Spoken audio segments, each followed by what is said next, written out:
প্রিয় দর্শক, সিল টিভির প্রসঙ্গ বিবিধ অনুষ্ঠানে আপনাদেরকে স্বাগত জানাচ্ছি। আমাদের আজকের প্রসঙ্গ স্থানীয় সরকার নির্বাচন। আগামী কয়েক মাসের মধ্যেই স্থানীয় সরকার নির্বাচনের একটা সম্ভাবনা আছে। যদি এবছরের শেষ দিকে নাও হয়, পরের বছরের প্রথম দিকেই এই নির্বাচন অনুষ্ঠিত হবে বলে মনে করা হচ্ছে। স্থানীয় সরকার নির্বাচন বলতে আমরা বুঝি ইউনিয়ন পরিষদ নির্বাচন, উপজেলা পরিষদ নির্বাচন, জেলা পরিষদ নির্বাচন, পৌরসভা নির্বাচন এবং সিটি কর্পোরেশন নির্বাচন। একেবারে সর্বনিম্ন স্তরে যে নির্বাচন সেটি হচ্ছে ইউনিয়ন পরিষদ নির্বাচন। এই নির্বাচনের সম্ভাবনা বেশি আগে অনুষ্ঠিত হওয়ার, তাই ইতোমধ্যে যারা নির্বাচনে প্রতিদ্বন্দ্বিতা করতে চান আগ্রহী, তারা বেশ নড়াচড়া শুরু করে দিয়েছেন, অর্থাৎ বেশ তৎপর হয়ে উঠেছেন, নিজেকে সামনে নিয়ে আসছেন, জনগণের সামনে যাচ্ছেন, তাদের কথা বলছেন, নির্বাচনে প্রার্থী হবেন এই বিষয়ে জানান দিচ্ছেন। এই নির্বাচনটা সবচেয়ে জমজমাট নির্বাচন হয় আমাদের দেশে, কারণ ইউনিয়ন পরিষদের সাথে আমাদের সাধারণ মানুষের সম্পর্ক একেবারে সরাসরি। তারা যে কোনো প্রয়োজনে ইউনিয়ন পরিষদের কাছে যান, তাদের প্রত্যাশা, তাদের দাবি সবকিছুই ইউনিয়ন পরিষদের মাধ্যমে উপরে পৌঁছানোর চেষ্টা করেন। তো আমরা এই নির্বাচনকে সামনে রেখে এই অনুষ্ঠানটি সাজিয়েছি। আশা করছি আগামী দিনে আমরা এই অনুষ্ঠান ইউনিয়ন পরিষদ নির্বাচনকে কেন্দ্র করে প্রচার করতে পারব। আমি আগেও বলেছি যে প্রার্থীরা ইতোমধ্যে প্রচারণা শুরু করে দিয়েছেন। খুব বেশি প্রকাশ্যে না হলেও মোটামুটি তারা একটা নড়াচড়া শুরু করেছেন এবং মানুষের মধ্যে যাওয়া আসা শুরু করেছেন। এমনি একজন প্রার্থী আজকে আমাদের সঙ্গে আছেন, যিনি পেশায় একজন সাংবাদিক, এর পাশাপাশি তিনি তথ্য প্রযুক্তিতে একজন অভিজ্ঞ মানুষ।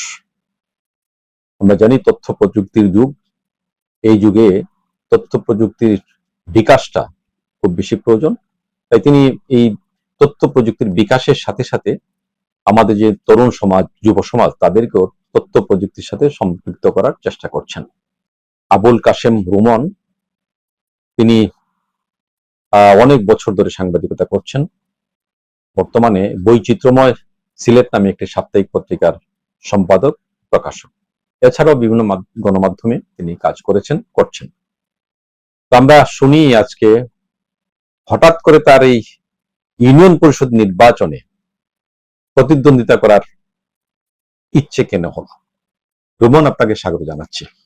ধন্যবাদ জানাই সিল টিভির সকল দর্শক এবং শুভাকাঙ্ক্ষী যারা আছেন, কলাকৌশলী যারা কর্মরত আছেন, সবাইকে আমার পক্ষ থেকে এবং লক্ষ্মণন্দ ইউনিয়নবাসীর পক্ষ থেকে আজকের এই অনুষ্ঠানকে জানাচ্ছি আমি আন্তরিক অভিনন্দন এবং মোবারকবাদ। সাথে সাথে আপনাকে জানাচ্ছি আন্তরিক অভিনন্দন। আমি আজকে যে বিষয়টা আলোচনা করব, যে আপনি বলেছেন যে স্থানীয় নির্বাচন, ইউনিয়ন পরিষদ। এর আগে আমরা একটু শুনতে চাই আপনার কাছে। সাংবাদিকতার পেশায় আছেন, তো সাংবাদিকতা কিভাবে এলেন, একেবারে সংক্ষিপ্ত ভাবে যদি বলেন। সাংবাদিকতা বলতো আমার একটা ছোটকাল থেকে আমি বিভিন্ন বই পড়তাম, তারপরে বিভিন্ন অন্যায় অত্যাচার দেখতাম, এলাকায় অনেক কিছু দেখতাম, অনিয়ম। সেই থেকে আমার আসলে সাংবাদিকতা আগ্রহ। আর আমি বিশেষ করে আগে সাহিত্য চর্চা করতাম এবং কবিতা লিখতাম, গল্প লিখতাম। সেই সুবাদে আমার মূলত সাংবাদিকতা আসা এবং শখ ছিল, এটা মূলত শখ থেকে আমি পেশা হিসাবে নিয়েছি বেশি। আর এই যে তথ্য প্রযুক্তি নিয়ে কাজ করছেন, আমি মূলত 1998 সালে সাংবাদিকতা আসি। সাংবাদিকতা আসার পাশাপাশি দেখলাম যে তখন মানে কম্পিউটারে নিউজ লেখা লাগে, অনেক কিছু করা লাগে, অনেকের কাছে যাওয়া লাগে। তখন ভাবলাম যে আমি দেখি একটা কোর্স করে নিই। সেই থেকে আমি অ্যাপটেক কম্পিউটার একটা ছিল মোস্তফা জব্বারের, আনন্দ মাল্টিমিডিয়া নামে একটা ছিল, সেখান থেকে আমি ট্রেনিং নিয়ে আমি কাজ শুরু করি এবং গ্রাফিক্স শিখি, তারপরে বেসিক কম্পিউটার শিখি, তারপরে আইটির উপরে বিভিন্ন কোর্স করে আজকে মূলত আমি এই পেশায় মানে এতদূর পর্যায়ে এসেছি। এবং এখন বিশেষ করে আমি 2015 সালে আমি সিলেট টিটিসিতে জব করি এবং গ্রাফিক্সের একজন ট্রেনার হিসেবে জয়েন করি। তারপরে আমি পাশাপাশি বর্তমানে বিএমসির এর কারিগরির একজন লিড ট্রেনার হিসেবে গ্রাফিক্সের আছি, এবং এলাকার যুবক অনেক অসহায় গরিব এবং যারা মেধাবী আছে তাদেরকে আমি কর্মক্ষেত্রে কাজ শিখিয়ে এবং তাদেরকে কাজে লাগানোর চেষ্টা করতেছি। তো হঠাৎ করে ইউনিয়ন পরিষদ নির্বাচনের প্রতিদ্বন্দ্বিতার ইচ্ছেটা কি করে হলো, কেন হলো? ইউনিয়ন পরিষদ নির্বাচনে আমি মূলত একটা গ্রামের ছেলে, আমি গ্রাম থেকে এসেছি। আমি মূলত আমার গ্রামের প্রতি একটা টান থাকে, যদিও আমি শহরে থাকি, কিন্তু এই এলাকার মানুষের সাথে বিভিন্ন সময় সামাজিক অনুষ্ঠান, আমি সাংবাদিকতার পাশাপাশি আমি এলাকার সব সময় যাওয়া আসা করি এবং মানুষের পাশে সবসময় যাই, সুখ দুঃখে আনন্দে সবসময় আমি পাশে থাকি।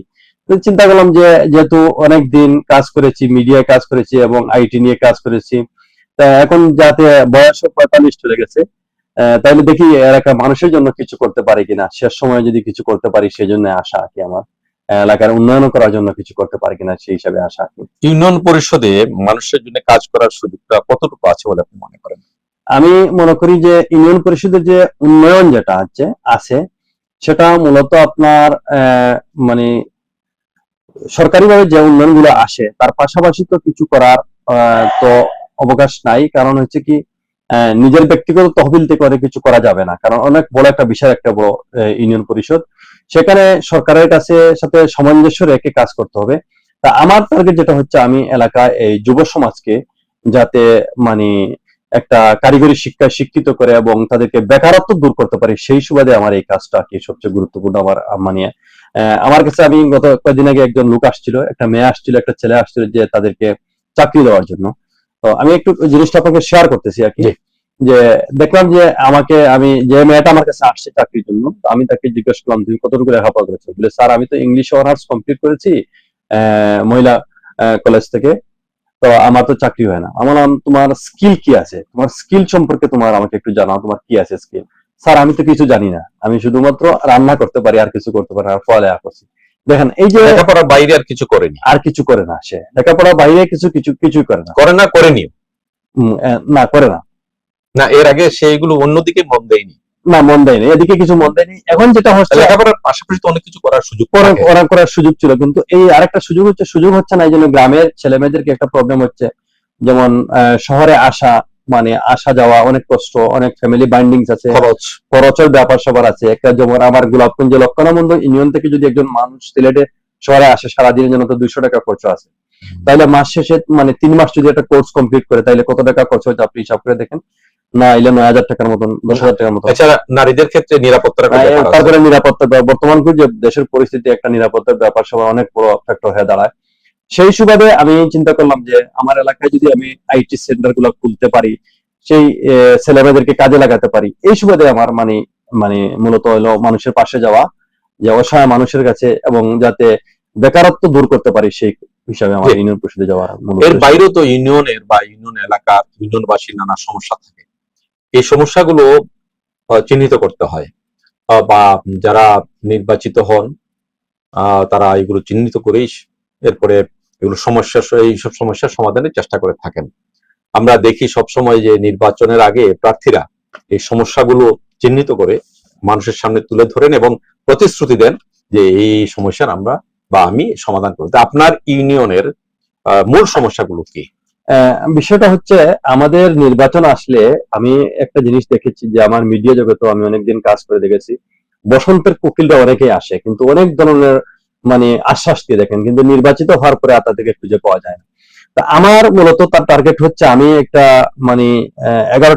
12টা পয়েন্ট আমি এখানে নোট করে রেখেছি, যে আমি প্রথমটা হচ্ছে ইউনিয়নের বেকার যুবক নারীদের কারিগরি শিক্ষায় শিক্ষিত করা, প্রথমটাই হচ্ছে আমার। তারপরে 2 নম্বরটা হচ্ছে গ্রামের রাস্তা যেগুলো পাকাকরণ হয়নি সেগুলোকে নিয়ে আমি কাজ করব, গ্রামীণ সড়কগুলো। তারপরে মানসম্মত প্রাথমিক এবং মাধ্যমিক শিক্ষা, জোরে পড়া শিক্ষার্থীদের, আমাদের কিন্তু বর্তমানে দেখেছি যে অনেক শিশুরা জড়ে পড়ে যাচ্ছে, তাদেরকে নিয়ে আমার মূল হচ্ছে কাজ করা। তারপরে আরেকটা বিষয় হচ্ছে একটা কমিউনিটি ক্লিনিক, বা আমাদের ইউনিয়নের স্বাস্থ্য সেবা অনেক ধরনের পিছিয়ে রয়েছে। যে স্বাস্থ্য সেবা ক্লিনিক গুলো আছে, সেখানে আমরা হয় শহরে আসতে হয়, না হলে উপজেলা লেভেলে যেতে হয়। তো উপজেলা লেভেলের স্বাস্থ্য অবস্থা খুবই খারাপ। সেই সুবাদে আমি চাইবো যে ইউনিয়নে স্বাস্থ্য সেবাকে একটু উন্নত করা যাবে, কিভাবে যায় সে নিয়ে কাজ করবো। কিভাবে করবেন? আপনি নিজেই বলছেন যে উপজেলা স্বাস্থ্য কমপ্লেক্স যেটা, সেখানে নানা সমস্যা, এই জায়গায় ইউনিয়ন পর্যায়ে আপনি কতটুকু সফল হতে পারবেন? মূলত হচ্ছে আমাদের নেতৃত্ব যে জায়গা দিতে হয় সে জায়গায় আমরা সঠিক জায়গা নোট করতে পারি না। কোন জায়গা থেকে মানে কিছু পেতে হলে কিছু দিতে হয়। আপনি একটা জায়গাতে আপনি যেতে হবে এবং সরকারের কাছে বারবার যেতে হবে, এবং সরকার চাও তো আপনি উন্নয়ন করা সম্ভব নয়। একটা ইউনিয়নে বিশাল স্বাস্থ্যসেবা যদি আপনি করতে হয় তাহলে অবশ্যই সরকারের সাহায্য নিতে জি, হবে। আপনার অন্যান্য বিষয়গুলো। তারপরে যে বিষয়টা হচ্ছে আমার এই মানে 6 নম্বর যে বিষয় হচ্ছে গ্যাস সংযোগ স্থাপনে জোরালো ভূমিকা পালন করতে হবে, কারণ আমাদের লক্ষণবন্দ ইউনিয়নে কৈলাস টিলা গ্যাস আছে, সেখান থেকে সারা বাংলাদেশে গ্যাস কিন্তু মানে সরবরাহ হয়, কিন্তু আমার মানে আশপাশে এই এলাকায় কিন্তু কোনো গ্যাস নেই। জি। যারাই আসে কিন্তু সবাই আগে আশ্বাস দেয় হবে হবে, কিন্তু আর হয় না। তো এটা নিয়ে আমি কাজ করার চিন্তা ভাবনা আছে। তারপরে বিভিন্ন জায়গায় দেখেছি যাত্রী ছাউনি, যেটা কি মানে অনেক সময় রাস্তায় বৃষ্টির মধ্যে ছেলেমেয়েরা শিক্ষার জন্য দাঁড়িয়ে থাকে, সেই বিষয় নিয়ে আমি একটু গুরুত্ব দিব। তাছাড়া 8 নম্বর যেটা হচ্ছে নির্যাতিত গরিব অসহায়দের অধিকার আদায় করা হয় না, তাদের অধিকার অনেক সময় অধিকার থেকে বঞ্চিত হয়, তারা মানে ঠিক মতো অনেক সময় এগুলো পায় না, বিচার পায় না, বা মানে গ্রামীণ অনেক সমস্যার কারণে এগুলো পায় না। আমি সেটা নিয়ে কাজ করবো ইনশাল্লাহ। তারপরে এরপরে হচ্ছে আরেকটা বিষয় যেটা হচ্ছে ইউনিয়নে মাদক মুক্ত অবশ্যই করতে হবে। মাদক মুক্ত আমাদেরকে জিরো টলারেন্সে নিয়ে আসতে হবে, কারণ এলাকায় এখনো ইউনিয়ন পর্যায়ে বলেন বা গ্রাম অঞ্চলে অনেক সময় অনেক মাদক সেবন হয়, বা এগুলা থেকে আমাদের মানে বেরিয়ে আসতে হবে। যেভাবে হোক আমাদের এটা জিরো টলারেন্স নিয়ে আসতে হবে। তাছাড়া আমার আরেকটা বিষয় যেটা হচ্ছে কৈলাসটিলা একটা পর্যটন কেন্দ্র। আমার লক্ষণবন্দ ইউনিয়ন কিন্তু একটা পর্যটন এলাকা, অনেক পাহাড় সবুজ শ্যামলে ঘেরা। এই কৈলাসটিলাকে আমরা যদি ঠিকমতো পর্যটন কেন্দ্র হিসেবে তৈরি করতে পারি, বা আরো কিছু যেমন আনারস বাগান হয়েছে, বেশ কিছু পর্যটন কেন্দ্র যদি তৈরি করতে পারতে আমাদের আশা করি আমাদের উদ্যোক্তা তৈরি করতে হবে।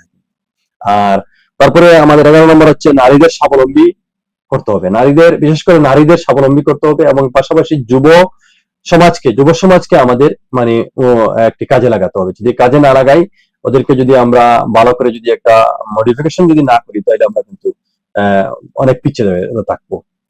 এই হলো আমার মানে বিষয় গুলা, এই হচ্ছে আপনার লক্ষ্য। আপনার সঙ্গে বা আপনি সাধারণ মানুষ যারা আছেন ইউনিয়নবাসী, ইউনিয়নের বিভিন্ন এলাকায় যারা বসবাস করেন, তাদের সাথে আপনার যোগাযোগটা কেমন? মূলত আমি তো দীর্ঘদিন ধরে কাজ করেছি। আমি 2015 সাল আগ পর্যন্ত মানে আমি এলাকায় অনেক সময় দিয়েছি, এলাকার সুখ দুঃখে মানে অনেক কাজ করেছি। বেশ কিছুদিন আমি শহরে আসার কারণে একটু মানে কাজের ব্যস্ততা বিচ্ছিন্ন হয়ে গিয়েছিলাম। তো বর্তমানে যেহেতু ইউনিয়ন নির্বাচন হচ্ছে, আমি অনেকের কাছে যাচ্ছি এবং এলাকা যাচ্ছি, মানুষের কাছে বিরাট চিন্তা ভাবনা করতেছি যে কিভাবে এটা মানে আহ, এলাকার কাজ করা যায়, উন্নয়ন করা যায়। সেই সুবাদে অনেক সময় যাওয়া হচ্ছে এখন। এবং যদি এলাকার জনগণ চায় আমাকে যে আপনি নির্বাচন করেন, আমি ইনশাল্লাহ মানে কাজ সাড়া পাচ্ছেন কেমন? সারা মোটামুটি সাড়া পাচ্ছি, যেহেতু আর প্রার্থী নাই, এখানে 2জন প্রার্থী রয়েছেন, বর্তমান চেয়ারম্যান আর আমার নাম আসছে, বিভিন্ন মিডিয়া দেখছি অনেক বেশি হয়েছে, সেটা নিয়ে খুব আলোচনা হচ্ছে। এখন পরিস্থিতি যত সময় গণাবে তখন বোঝা যাবে যে কি করা যায়। আপনার কাছে মানুষ কি নতুন নতুন কোনো বিষয় নিয়ে আসছে, বা তাদের দাবি দেওয়া, তাদের প্রত্যাশা নিয়ে আসছে কিনা? আপনার এইগুলোর বাইরেও মানুষের তো দাবির শেষ নেই, মানুষের দাবি তো অনেক থাকবে। সেই দাবিটাকে যদি আপনি, সব দাবি তার পূরণ করা সম্ভব নয়। নির্বাচিত হইলে এগুলা গুরুত্বপূর্ণ যে বিষয়গুলো আছে মানুষের, যেগুলো এগুলো আমরা জাস্টিফাই করব এবং একটা কমিটি করব, তারপরে এলাকার উন্নয়ন মানুষকে নিয়ে কাজ করব, করে তারপরে দেখবো যে কোনটা কাজ করা যায় এবং কোনটা আমাদের মানে কাজ করলে সমাজের জন্য কল্যাণ হবে এবং মানুষের উপকার হবে, সেটা নিয়ে আমরা কাজ করবো। আপনার যে লক্ষ্য, এর বাইরেও যে সমস্যা থাকতে পারে বা সমস্যা আছে, সেটা চিহ্নিত করবেন কিভাবে? এটা চিহ্নিত করতে হলে আমি যদি একটা জায়গায় যদি চেয়ারও না বসলে অনেক সমস্যার সমাধান হয় না। যখন আপনি কোনো জায়গার সম্মুখীন হবেন কোনো কিছু, তখনই আপনি একটা একটা করে ফেস করবেন যে এই সমস্যা হচ্ছে, এই সমস্যা হচ্ছে, এলাকার এই সমস্যাগুলো আছে, তখনই এটা মানে আমরা ফাইন্ড আউট করে তারপরে চিন্তা ভাবনা করবো যে এটা কিভাবে সবাইকে নিয়ে এলাকার ইউনিয়নের সচেতন মহল এবং আমার পরিষদের যারা থাকবে বা বিজ্ঞ যারা আছে সবার মতামত নিয়ে তারপরে এই কাজগুলা করার চিন্তা ভাবনা করবো। আমরা বাস্তবে যা দেখেছি এই পর্যন্ত, ইউনিয়ন পরিষদ বা যে কোনো নির্বাচনে প্রার্থীরা আসেন, প্রতিশ্রুতি দেন, যারা নির্বাচিত হন তারা পরবর্তী সময় আর নির্বাচনী অঙ্গীকারগুলো সবগুলো পূরণ করেন না। কারো কারো ক্ষেত্রে দেখা যায় যে বেশিরভাগ প্রতিশ্রুতি পূরণ হয় না। তো আপনার কাছে মানুষ কতটা আশা করতে পারে যে আপনি প্রতিশ্রুতি পূরণ করবেন? একটা বিষয় যেটা আপনি বলেছেন যে নির্বাচন, আমি শুরুতেই বলেছি বসন্তের কোকিলরা অনেকে আসেন অনেক ধরনের মানে নির্বাচনে ফাঁস করার জন্য, অর্থনৈতিকভাবে অনেক অর্থ অপচয় করেন। তো অনেক সময় অনেকগুলো তার আমাদের প্রতিশ্রুতি প্রতিফলন ঘটাতে পারেন না। কিন্তু আমি যেটা চিন্তা ভাবনা করবো যে আপনার প্রশ্নটা কি যেটা ছিল, এই প্রতিশ্রুতিগুলো পূরণ করবেন এই বিশ্বাসটা কতটুকু রাখতে পারে মানুষ আপনার উপর? আমি তো আগেই বলেছি যে প্রতিশ্রুতি সব যেগুলা আসবে, গুরুত্বপূর্ণ যেগুলো আসবে, চিন্তা ভাবনা করবো যে মানুষের কিভাবে এগুলা মানুষের সর্ট আউট করা যায় সেটা নিয়ে চিন্তা ভাবনা করবো। যেগুলো আপনি বলেছেন বা বলবেন মানুষকে, এগুলো আমার মোটামুটি একটা নিয়ন্ত্রণের ভিতরে আছে ইনশাল্লাহ। এই যে মানুষরা কিন্তু আমারই তো কিছু করতে পারবো না, কারণ হচ্ছে কি মানে এটা তো অনেক ব্যাপার স্যাপার আছে, অর্থনৈতিক ব্যাপার স্যাপার আছে, সরকারি অনেক ফান্ডের ব্যাপার স্যাপার আছে। এগুলো আমরা যদি ঠিক মতো যদি ফান্ড পাই সরকারের কাছ থেকে, তাহলে ইনশাল্লাহ এগুলো সমাধান করা যাবে। আর ইউনিয়ন পরিষদ তো বিভিন্ন যে ইনকামের তো ক্ষেত্র নাই, মানে যেমন সিটি কর্পোরেশন পৌরসভা যাবে তাকে, এগুলো খুবই কম আমাদের ইউনিয়ন পরিষদ। মফস্বল এলাকায় যা থাকে তাই নিয়ে আমরা চিন্তা ভাবনা করতে হবে আর কি। আপনি জবাবদিহিতা, ইউনিয়ন পরিষদের জবাবদিহিতা নিশ্চিত করবেন কিভাবে? হ্যাঁ, এটা একটা গুরুত্বপূর্ণ আপনি প্রশ্ন করেছেন। আমার প্রশ্নটা হচ্ছে আমি যা করব, আমি গোটা ইউনিয়নের মানুষের প্রত্যেকটা ওয়ার্ড থেকে একজন করে আমি লোক নেব, নিয়ে তারপরে বা একজন হোক আর দুজন হোক আর তিনজন হোক একটা কমিটি করবো, এবং কমিটির মাধ্যমে গুরুত্বপূর্ণ যে বিষয়গুলো আছে আমি এগুলো নোট করবো, পরে তারপরে একটা কমিটির মাধ্যমে এগুলো আমি জবাবদিহিতা করবো যে কোন জায়গায় কি হচ্ছে, এগুলা নিয়ে আমি করবো। জি। আপনি থাকেন সিলেট মহানগরীতে, নির্বাচিত হলে সিলেট মহানগরীতে থাকবেন না আপনার গ্রামের বাড়িতে থাকবেন? আমি তো মূলত আমি গ্রামের ছেলে, আমার বাড়ি আছে, ঘর আছে, সবকিছু আছে। আমি নির্বাচিত হলে জনগণের পাশেই তো থাকতে হবে, মানে ইউনিয়ন পরিষদের দিন রাত মানুষের সাথে কাজ করতে হয়। তা আমি তো বেশিরভাগই সময় বাড়িতেও থাকি, শহরেও থাকি। তা আমার বাসা থেকে যেতে মাত্র 20 মিনিট লাগে। তো আশা করি আমি বাড়িতেই থাকবো এবং শহরে থাকবো, দুই জায়গায় মিলিয়েই কাজ করবো ইনশাআল্লাহ। রুমান, আমরা আপনার সাথে আগামী নির্বাচনে আপনার প্রতিদ্বন্দ্বিতা সম্পর্কে আলোচনা করলাম। আপনার কি কি লক্ষ্য, কি করবেন, কিভাবে মানুষের জবাবদিহিতা নিশ্চিত করবেন, এইসব বিষয়ে কথা বলেন। আর যদি আপনার কিছু বলার থাকে আপনার ইউনিয়নবাসীর প্রতি, আপনি বলতে পারেন। না, আমি আপনার সিল টিভির মাধ্যমে আমি আমার ইউনিয়নবাসীকে জানাবো একটা কথা, যে আপনারা আমি যদিও আসি ইনশাল্লাহ আপনাদের সকলের সহযোগিতা নিয়ে আসবো। আর যদি আপনারা আপনারা যাকে নির্বাচিত করবেন এবং যাকে আপনারা মনোনীত করবেন, আমার একটা দাবি থাকবে আপনারা সৎ, যোগ্য এবং সাহসী মানুষকে করবেন, যাতে আপনারা মানে ন্যায় বিচার এবং সবকিছু যেন আপনারা মানে পান এবং বিচার পান, এবং সবকিছু যেন আপনারা উন্নয়নের ত্বরান্বিত করতে পারেন, সেই আশা রাখবো আর কি। এটাই আমার মানে প্রত্যাশা ইউনিয়নবাসীর কাছে আর কি। ধন্যবাদ আবুল কাশিম রুমান। ধন্যবাদ প্রিয় দর্শক। আমরা এতক্ষণ যার কথা শুনলাম তিনি একজন প্রার্থী, সম্ভাব্য আগামী ইউনিয়ন পরিষদ নির্বাচন যখনই হোক, আমরা আগে বলেছি এবছরের শেষ অথবা আগামী বছরের প্রথম দিকে নির্বাচন অনুষ্ঠিত হওয়ার সম্ভাবনা আছে। তার কথা শুনলাম, তিনি তার ইউনিয়নবাসীর প্রতি যে আহ্বান জানালেন, আমরা শুভকামনা করছি। একটি অবাধ সুষ্ঠু নির্বাচন প্রত্যাশা করছি। ধন্যবাদ এতক্ষণ আমাদের সঙ্গে থাকার জন্য। ধন্যবাদ জানাই সিল টিভির সকল দর্শক এবং কলা কৌশলীকে, এবং যারা দেখছেন সবাইকে ধন্যবাদ, দেশ বিদেশ থেকে যারা দেখছেন সবাইকে ধন্যবাদ জানিয়ে ধন্যবাদ জানাচ্ছি আমার পক্ষ থেকে। আসসালামু আলাইকুম।